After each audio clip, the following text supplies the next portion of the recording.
বাঘমাৰা চৰ senior secondary স্কুলৰ মুকলি ও বঁটা বিতৰণী সভা সম্পূৰ্ণ।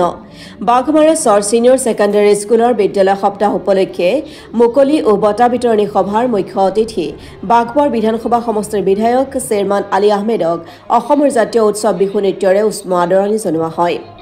লগতে ছাত্ৰ একতা সভাৰ সভাপতি অধ্যক্ষ তাইজুদ্দিন চৰকাৰ মুখ্য অতিথি হিচাপে উপস্থিত থাকে। উক্ত সভাত ভাষণত বিধায়কজনে কয় যে ছাত্ৰ ছাত্ৰীসকলে সময়ৰ প্ৰতি গুৰুত্ব দি শিক্ষাৰ প্ৰতি ইচ্ছা আৰু মনোবল থাকিলেহে নিজৰ লক্ষ্যত উপনীত হ'ব পাৰিব। ইয়াৰ উপৰিও সাংবাদিকৰ প্ৰশ্নৰ উত্তৰত কয় যে চৰ অঞ্চলৰ এক দীৰ্ঘদিনীয়া সমস্যা জলজলি নদীৰ ওপৰত পকী দলংখন নিৰ্মাণৰ চেষ্টা অব্যাহত ৰাখিছে। লগতে কয় চৰ অঞ্চলৰ শিক্ষা ব্যৱস্থা আৰু অধিক উন্নত কৰিবলৈ হ'লে অসমীয়া মাধ্যমৰ উপৰিও পাৰিলে ইংৰাজী মাধ্যমতো সুশিক্ষা আহৰণ কৰিব লাগিব বুলিও তেওঁ মন্তব্য কৰে।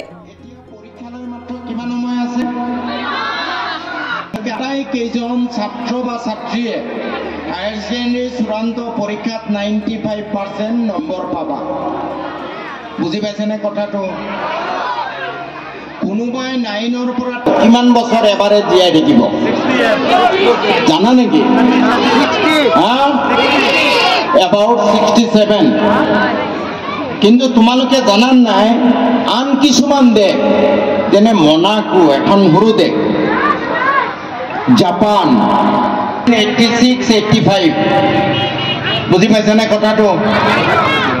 মনাকো, জাপান, ইটালী আদি দেশবোৰত এনেকুৱা বহুত দেশ আছে যি চাওক এইখন চৰত আমাৰ বাগবানা চৰ ছিনিয়ৰ ছেকেণ্ডেৰী স্কুলত প্ৰায় 600 ছাত্ৰ ছাত্ৰী, তাৰে মই জনাত প্ৰায় 70% ছাত্ৰী।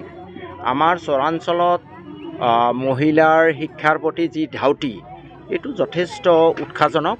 আমি ভাবোঁ বেছি দিন নাই, অতি সোনকালে আমাৰ চৰাঞ্চল সকলো ক্ষেত্ৰতে যথেষ্ট আগবাঢ়ি যাব। ছাৰ 15 বছৰ আগৰ শিক্ষা ব্যৱস্থা চৰাঞ্চলৰ আৰু বৰ্তমান শিক্ষা ব্যৱস্থাৰ ওপৰত আমি কিমানখিনি পৰিৱৰ্তন? শিক্ষা ব্যৱস্থা, চৰকাৰী শিক্ষা ব্যৱস্থাৰ বহুত খেলিমেলি আছে, কিন্তু ইচ্ছা থাকিলে উপায় ওলায়। মই আমাৰ ৰাইজক আহ্বান জনাওঁ যে অকল চৰকাৰী শিক্ষানুষ্ঠানৰ ওপৰত ভৰসা নকৰি যদি সম্ভৱ হয় আপোনালোকে প্ৰাইভেট স্কুল, বিশেষকৈ ইংলিছ মিডিয়াম স্কুল স্থাপন কৰক।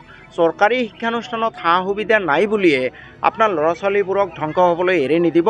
প্ৰত্যেকে নিজা উদ্যোগত, এই চৰাঞ্চলত বহুত টকা পইচা থকা মানুহ আছে মই জানো, ইংলিছ মিডিয়ামৰ ভালতকৈ ভাল ইংলিছ মিডিয়াম স্কুল কৰক, যাতে আমাৰ ল'ৰা ছোৱালীবোৰ ভৱিষ্যতে সুনাগৰিক হয়। ছাৰ, চৰাঞ্চলৰ এটি উপেক্ষিত এটা বিষয় জলজলি নদীৰ ওপৰত ব্ৰিজখনৰ চেষ্টা চলি আছে। দোৱা কৰিব আপোনালোকে। মই ৰাইজক কৈছোঁ, ৰাইজে ওচৰত দোৱা বিচাৰিছোঁ। মই ইয়াৰ কাৰণে আপ্ৰাণ চেষ্টা কৰি আছোঁ। আশা কৰোঁ ভাল ফলাফল এটা পাম।